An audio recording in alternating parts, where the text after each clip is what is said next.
Magandang araw po at dito naman po tayo sa Huntahan ng Bayan TV.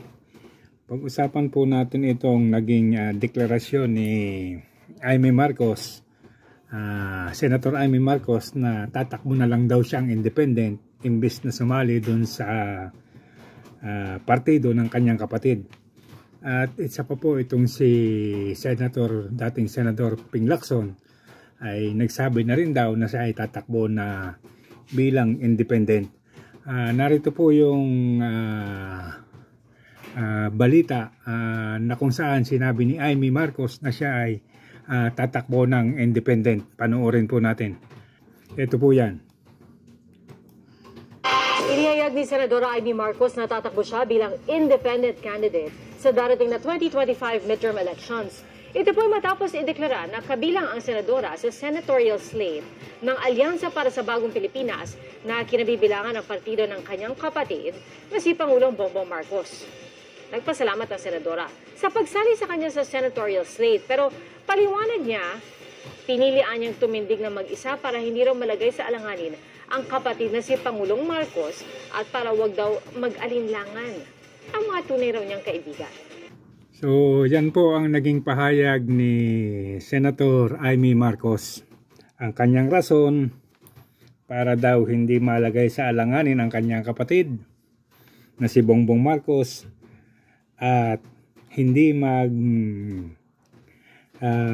isip yung kanyang mga kaibigan at yung mga tunay na sumusuporta sa kanya. So, yan po yung pangunahin niyang dahilan. Anyway, ganito po yan. Ito pong si Imee ay Marcos. At balik-balik rin man natin ang mundo, Marcos pa rin to. At sa kabila ng mga sinasabi niya na ayaw niya sa ginagawa ng kapatid niya, hindi po ako sa parte ko, mahirap paniwalaan na totoo yung sinasabi niya na kontra siya sa ginagawa ng kapatid niya. Unang-una, yung issue ng Marcos sa pagiging drug addict, wala po siyang say. Wala siyang hakbang para patunayan na hindi totoo yung sinasabi ng mga tao. So, yun ang isang medyo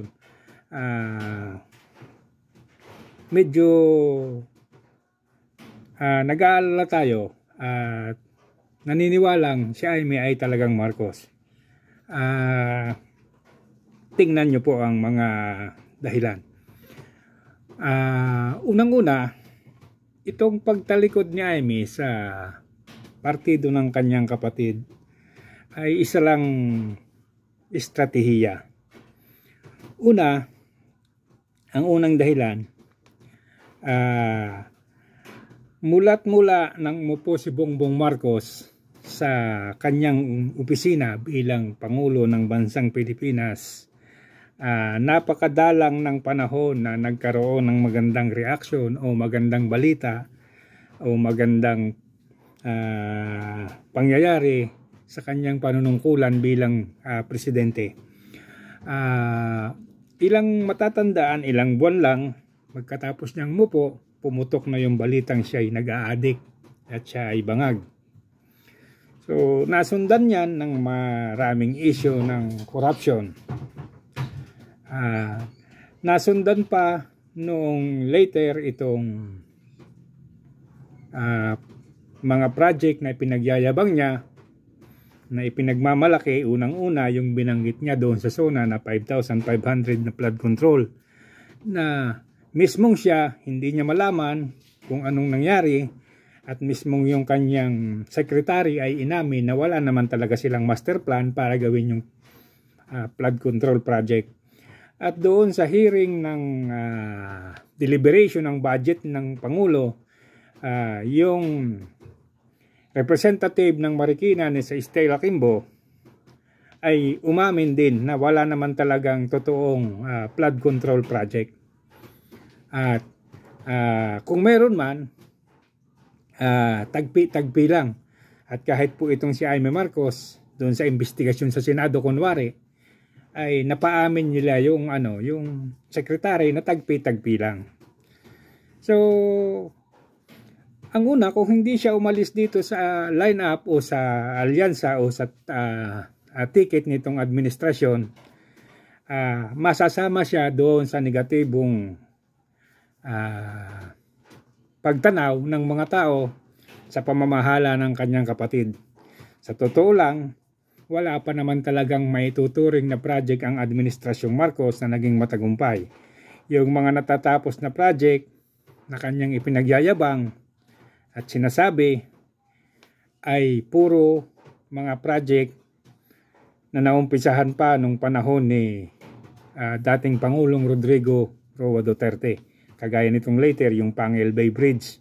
Yun po ay panahon pa ni Pinoy nang maapruban. Panahon pa po ni Duterte nang maumpisahan. Kaya hindi po masasabing panahon ni Marcos nagawa yan.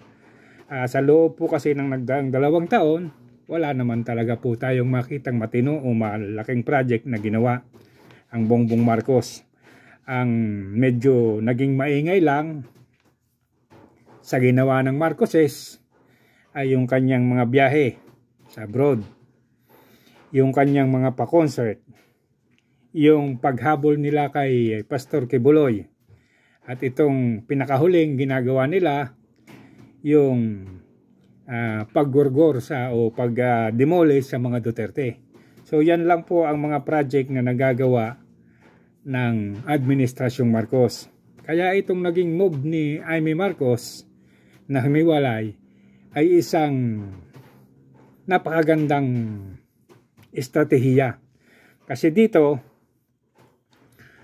may pagkakataon siyang makuha yung boto ng ibang partido, kamukha po ng partido ng PDP o yung mga naniniwalang mga tao sa mga Duterte. Kasi kung magpapakita siya kunwari ng kanyang kabutihan o kababaang loob, maaari po. Pero itong ginawa ni Amy Marcos ay maituturing na ring isang suicide na galaw. Kasi sa parte ng sumusuporta sa mga Marcos sa loyalista, medyo magkakaroon sila ng pag-iisip na huwag iboto si Marcos. Samantalang sa parte ng mga DDS at saka ng Dilawan, malabo siyang makapasok kasi unang-una po humiwalay na si BP Sara sa Uniteam at sinabi na po ng ating Vice Presidente na no to Marcos anymore. Sa kabilang banda, sa grupo ni Robredo ng dating Vice President na si Leni Robredo, medyo malabo-labo rin kasi yung ginagawa ni Trillanes ngayon na pag-away kay Robredo ay siguradong makakaapekto rin sa mga kandidatong susuportahan ng dating Vice Presidente. So ibig sabihin, humiwalay man itong si Amy Marcos sa kanyang kapatid sa alyansang kanyang binuo, ay mukhang napakalabo na ito ay muling manalo pa. Kasi po, sa totoo lang, isa lang ang pwedeng makapagpabago sa paningin sa kanya ng tao. Isa lang ang pwede niyang gawin para mabalik yung talagang kumpiyansa ng tao sa kanya. At ito ay patunayan niyang hindi adik yung kapatid niya at hindi talaga nagdodroga. Kasi po yung latest na video na nakuna na may nag-abot ng white substance o sabi pin daw kay Marcos ay mukhang hindi ka panipaniwala na sinasabi nila ay mga pin lang yon. Kasi unang-una po, yung ganong bagay ay dapat sa security group muna ng Marcoses dumadaan. Paano pala kung ang iniabot sa kanya ay lason at tinanggap niya o kaya ay bomba at tinanggap niya at sumabog. So para pong nakakapagtaka na hinayaan ng security group na may ganon. Hindi naman po siguro sa hindi napansin yan ng security ng Pangulo. O sabihin na natin pero parang kung pin ang iaabot, hindi sa ganong paraan. So mahirap pong paniwalaan, mahirap baguhin yung iniisip ng mga tao na yun ay isang senyales lang na pin ng pagiging magkaibigan. So itong si Amy Marcos, yan ngayon ang kanyang malaking pasanin. Kung mapapatunayan niyang hindi talaga addict ang kanyang kapatid at gagawa siya ng paraan para ito ay mapasailalim sa isang drug test, medyo makakabawi-bawi siya ng tiwala ng mga tao. At isa pa po kasing medyo hindi na maganda sa nangyayari dito sa kapatid ng Pangulo ay sa dami-dami niyang pinagsasabing kontra sa Marcoses, pagkatapos niyang sabihin, parang wala ring nangyayari at wala ring galaw. So kumbaga, parang pinakagat niya lang yung tao na siya ay kontra dun sa masamang ginagawa. Doon na lang sa korupsyon na ginagawa ng kanyang pinsan sa mababang kapulungan, ay tuloy-tuloy lang din. Hindi naman sila kumikilos. At ang isa pang medyo nakakatakot na maging senador ay ito pong kasama ni Amy Marcos sa ticket niya. Sa tingin ko, itong si Senador Lacson, dating Senador Lacson, ay medyo mahirap-hirap na rin makabawi pa o manalo pa. Unang-una po kasi, yung nabisto ni Sasot Rogando at saka ni Maharlika na ang pondo ng mga congressman ay hindi na-audit, kundi ito ay sinisertipikahan lang nila para tanggapin, para hindi habulin ng COA. At mula po niyan, lumabas yung napakaraming issue ng korupsyon. At yun pong author nung batas na yon o ng sulat na yon ay isa po si Ping Lacson. So medyo parang suicidal na rin itong ginagawa ngayon ni Ping Lacson, lalo pa nga at nakipagtikit siya kay Bongbong Marcos na isa pang malaking problema dahil sa mga negatibong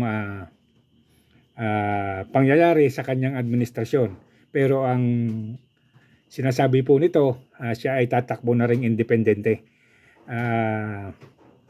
Mga galaw na mukhang mga estratehiya pero sa katotohanan mukhang sa Marcos din ang bagsak. So anyway, hanggang dito na lamang po at muli po paki-like and subscribe na lamang po. Maraming salamat.